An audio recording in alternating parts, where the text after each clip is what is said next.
Salut YouTube, j'espère que vous allez bien. Bienvenue à tous dans cette nouvelle vidéo. Alors aujourd'hui, on tente quelque chose de un peu bizarre sur la chaîne. J'avais envie de vous raconter une histoire que j'ai trouvée passionnante et je me suis dit que ça pourrait peut-être vous intéresser.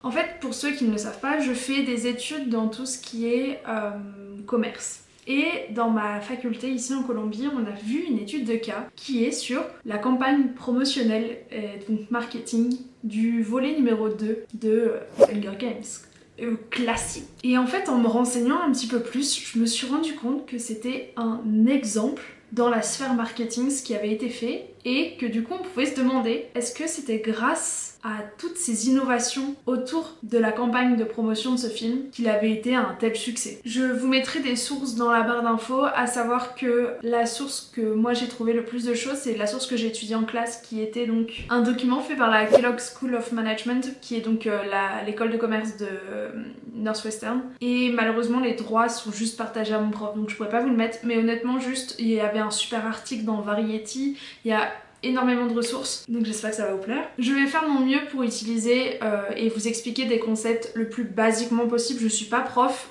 je suis pas diplômée de marketing particulièrement. C'est juste une histoire que je trouve intéressante et j'avais envie de vous la raconter.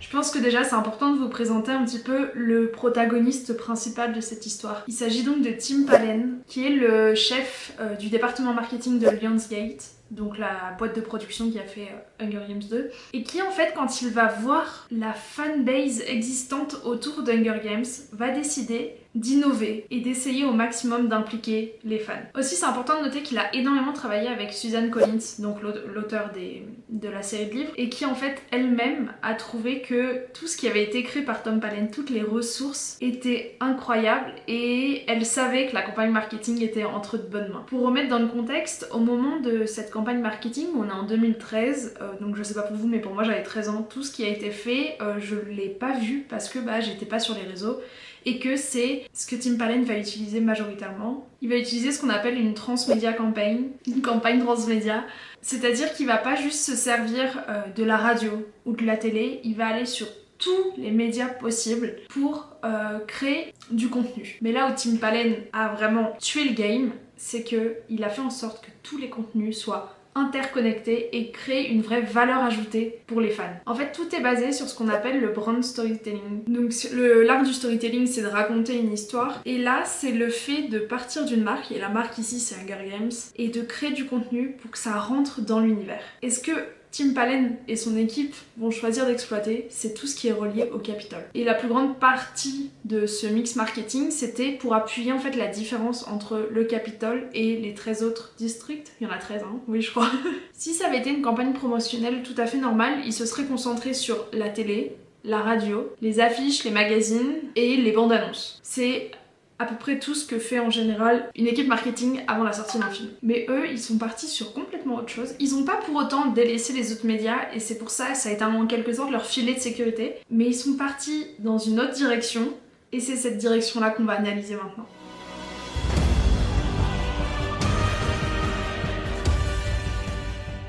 Déjà, il faut savoir qu'en général, une campagne marketing commence environ 3 à 4 mois avant un film. Déjà, ça c'est assez à l'avance. Alors que là, pour Hunger Games 2, les premiers contenus sont dévoilés publiquement plus de 6 mois à l'avance, ce qui est énorme. Ça veut dire que pendant 6 à 7 mois avant la date de sortie du film, ils vont faire monter la pression, faire monter l'envie, et vont essayer de capitaliser au maximum sur le bouche à oreille qui va entraîner les gens à aller en salle voir le film. Aussi, je pense qu'il y a du fait que c'est soit tiré de livres et que du coup, ils savent que les gens vont vouloir peut-être lire les livres avant, et que du coup, leur laisser 6 ou 7 mois et pas juste 3 mois pour les lire, ça peut être bénéfique. Ça fait que les gens, le jour de la sortie, seront en salle et vont pas attendre que le film soit sorti en DVD une fois qu'eux auront fini le livre. La première création de Tim Palen, c'est Capitol Couture. Comme je vous ai dit, tout va être basé autour du Capitole parce qu'en fait c'est un univers qui, dans les livres, ne paraît pas assez développé alors qu'il y a un potentiel incroyable. Et en fait, Capitol Couture, c'est Tim Palen qui va lancer des publicités pour une marque de couture fictive, du coup une marque de prêt-à-porter, qui s'apparente énormément à ce que peuvent porter les gens au Capitole.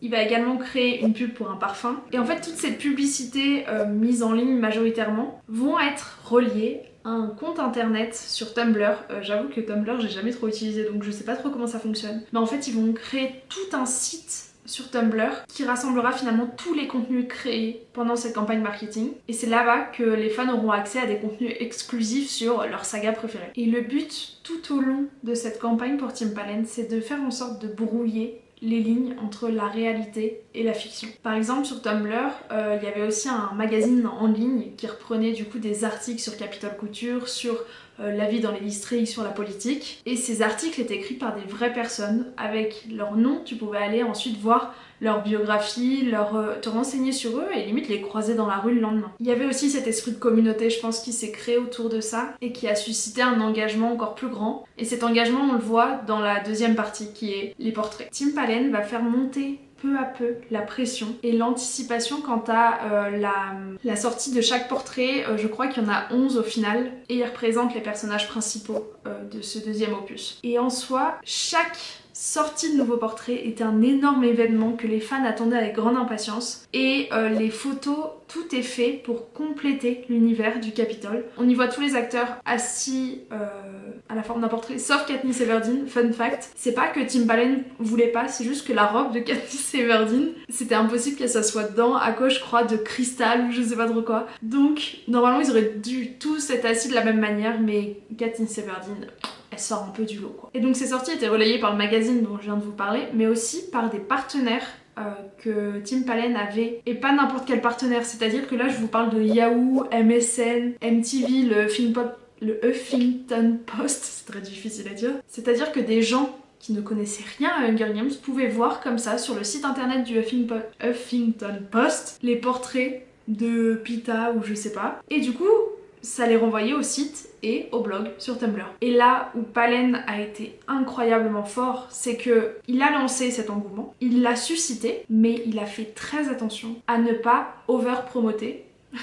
c'est un mot que je viens d'inventer, à ne pas sur-promotionner, je suis pas sûre que celui-là existe non plus, le film. Pour ne pas surcharger les fans d'informations, de contenu, de choses, et surtout parce que susciter le manque, ça fait que les gens vont être encore plus à fond. Et aussi, il aurait pu profiter de cette large audience, on parle vraiment de millions de personnes, pour en profiter pour placer des produits et donc faire de l'argent à Lionsgate. Il va le faire, mais il va pas le surfaire. Le choix des produits qu'il va promouvoir, on peut les remettre en question. Il va s'agir donc de Net-à-Porter, de CoverGirl, d'une marque de vernis qui était China Glaze, je crois. Et honnêtement, quand tu vois les couvertures de CoverGirl, voilà une couverture de CoverGirl, ça fait pas très Capitole. Capitole, c'est dans l'excès, du maquillage, des grandes coiffures, des vêtements de toutes les couleurs. Et donc, il y a eu certaines choses un petit peu... Cette campagne de marketing n'est pas parfaite. Il y a forcément des choses à redire et je pense que le choix des placements de produits est un point sur lequel les choix auraient pu être différents. Mais malgré tout,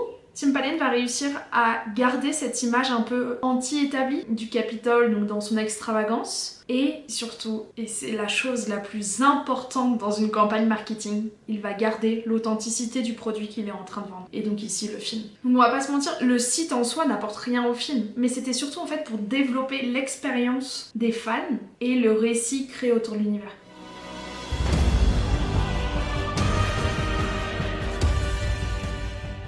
Ils ont donc été vraiment présents sur tous les réseaux, sur Facebook, Twitter, tout ça. Et sur YouTube, ils ont créé Capitol TV. C'est sur cette chaîne YouTube là qu'il y a eu la sortie des trailers, donc des bandes annonces, et aussi des sortes d'avant-premières un petit peu de contenu exclusif. Mais en fait, Capitol TV était surtout là pour inciter les fans à créer du contenu. C'est-à-dire que les fans proposaient des vidéos où ils s'apparentaient à un certain district. Donc je sais pas, le district qui était le plus dans la technologie, et il y avait un fan qui allait faire une vidéo un peu là-dessus, tout ça. Et ça c'est très très très fort. Quand t'arrives à ce que ta marque soit tellement connue que t'as même pas besoin de la promouvoir, les fans le font eux-mêmes. Si vous voulez un exemple dans la vie un peu de tous les jours, quand je vous dis Starbucks, Coca-Cola, à qui ça vous fait penser comme personnalité sur les réseaux sociaux? À Lena Situation. J'ai vu un chiffre sur la quantité de Refresha citron vert sans eau, je sais pas quoi, vendu par Starbucks depuis les 2 dernières années. C'est impressionnant le pouvoir qu'a cette fille, et c'est juste parce qu'elle aime le produit qu'elle en parle. Et donc là c'est la même chose. C'est-à-dire que la marque n'a même pas besoin de promouvoir son produit, les fans en sont les propres porte-paroles. Donc comme vous l'avez compris, le but principal de Tim Palen c'était de susciter l'engagement de l'audience. On parle ici de personnes de moins de 25 ans, fans déjà des livres, et c'est encore une question qu'on peut se poser, pourquoi Tim Palen n'est pas allé chercher d'autres personnes, des gens qui n'étaient pas déjà une cible acquise. Mais en fait le but général de cette campagne c'était de susciter et d'augmenter l'excitation des fans, et donc encore une fois, de faire appel au bouche à oreille. C'est-à-dire que si vous avez, je sais pas, vos enfants, votre cousine, votre mère qui vous parle du film, parce qu'elle a vu toutes ces affiches et qu'il y a quelqu'un qui était vraiment à fond quand il vous en a parlé, bah vous allez y aller. Et donc comme je vous parlais un petit peu plus tôt, Tim Palen va faire appel au User Generated Content. Donc c'est le contenu créé par l'utilisateur. Sur le Tumblr, il y avait une catégorie qui s'appelait Citizen Activity et qui en fait convertissait chaque citizen, donc chaque utilisateur, en tant qu'ambassadeur de la marque parce que ça devenait un habitant en fait de Paname. Et aussi ils ont créé énormément de challenges, dont un challenge en couture où vous deviez faire des tenues qui pourraient être apparentées au Capitole, qui s'appelait Be Fabulous, Be Capitol, Be Seen, donc soit fabuleuse, soit Capitole, soit vu, et ce challenge là était devenu un truc mais incroyable quoi. Cependant quand tu laisses comme ça aux fans la liberté de créer tout le contenu qu'ils veulent, c'est super risqué parce que finalement t'as pas du tout la main mise sur ce qu'ils vont faire, tu contrôles pas l'image que ça va donner de la marque, tu peux arriver à cette over promotion dont je parlais un petit peu plus tôt, sauf que comme tu as donné les clés entre guillemets aux fans, et bah tu peux plus le faire, donc c'était super risqué. Pour parler des résultats de la campagne, on parle ici de 10 millions de likes sur Facebook, 850 000 abonnés sur Twitter, le trailer, donc la bande-annonce officielle du Hunger Games 2 est l'une des vidéos les plus vues à ce jour de YouTube. Des semaines après la sortie de tous ces contenus, Hunger Games était un des mots-clés les plus recherchés dans la barre de recherche Google. Et surtout en suscitant les fans en ont attiré d'autres et donc la fanbase n'a fait que grandir et de se solidifier. Pour ce qui est de parler du film à proprement parler, c'est impressionnant. C'est le film le plus rentable au box-office national de l'année 2013 et si on parle sur tous les temps, c'est le 10e film le plus rentable. Pour vous citer un petit peu des chiffres, sur par exemple le Labyrinthe, on est à 32 millions générés, Divergente 56 millions, ce qui est pas mal. Hunger Games 2, 158 millions. Et comme je vous le disais, ils ont été bons parce qu'ils n'ont pas pour autant oublié les médias traditionnels, ce qui fait qu'ils étaient quand même sûrs de toucher une audience à un moment.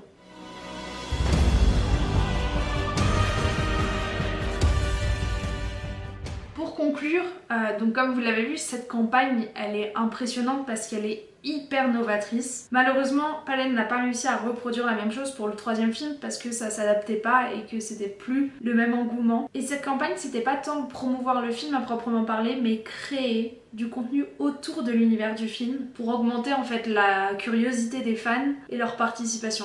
Il y a même certaines personnes qui parlent d'évangélisation de ce film. Je pense que c'est important quand même de se dire qu'on parle ici d'un 2e opus et que je connais pas les chiffres en général des sorties des volets numéro 2 des films, mais en général ça peut rencontrer moins de succès que le 1 et là ça n'a pas du tout été le cas. D'après mon avis, sans cette campagne marketing et sans le coup de génie de Palen et de son équipe, le film n'aurait absolument pas eu le même succès et donc Lionsgate n'aurait pas donné peut-être des budgets aussi importants pour les 2 autres d'après, et je pense qu'on peut remercier Palen parce que en voulant faire du chiffre et des entrées, et ben il nous a promis derrière 2 autres films plutôt génial. Voilà pour cette vidéo, écoutez, j'espère que ça vous a plu, moi en tout cas ça m'a fait très plaisir de vous raconter cette histoire. Si jamais vous avez entendu parler d'autres choses comme ça, ou si vous avez des sujets que vous aimeriez que je vous explique un petit peu de cette manière-là, ce serait avec grand plaisir. Si vous avez des questions en commentaire, n'hésitez absolument pas.